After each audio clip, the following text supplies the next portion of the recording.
টক ঝাল মিষ্টি আমড়ার আচারের রেসিপি শেয়ার করতে চলে আসলাম। একবার বানিয়ে নর্মাল ফ্রিজে 6 মাস পর্যন্ত সংরক্ষণ করে খেতে পারবেন। প্রথমে মশলাটা রেডি করব, সেজন্য একটা কড়াইতে 1 টেবিল চামচ করে ধনে, জিরে, মিষ্টি সওয়াজ আর দিয়েছি 5-6টা শুকনা মরিচ।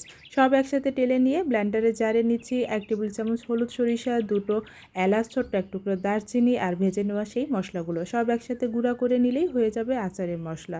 আপনারা চাইলে এখানে হলুদ সরিষার বদলে কালো সরিষাও দিতে পারেন। এরপর চুলায় আবার কড়াই বসিয়ে বেশি পরিমাণে দিয়েছি সরিষার তেল, 2টো শুকনো মরিচ ফোড়ন দিয়ে কেটে রাখা আমড়াগুলো দিয়ে দিচ্ছি, সাথে 1 চা চামচ হলুদের গুঁড়া, পরিমাণ মতো লবণ। সব একসাথে নেড়েচেড়ে ঢাকনা দিয়ে বেশ কিছুক্ষণ কষিয়ে নেব। আপনারা চাইলে পরে এখানে আমড়ার আটি বাদ দিয়ে শুধু আমড়াগুলোও দিতে পারেন। এখন আমি এর মধ্যে দিয়ে দিচ্ছি হাফ কাপের মতো পানি, দিচ্ছি 2 টেবিল চামচ চিনি আর যে আচারের মশলাটা রেডি করে নিয়েছিলাম 1 চা চামচের মতো রেখে বাকি সম্পূর্ণটা দিয়েছি। এরপর নেড়েচেড়ে ঢাকনা দিয়ে আরও কিছুক্ষণ কষিয়ে নেব। এতে করে আমড়াটা সিদ্ধ হবে ভালো মতো এবং ভিতরে মশলাটাও সুন্দর ঢুকবে।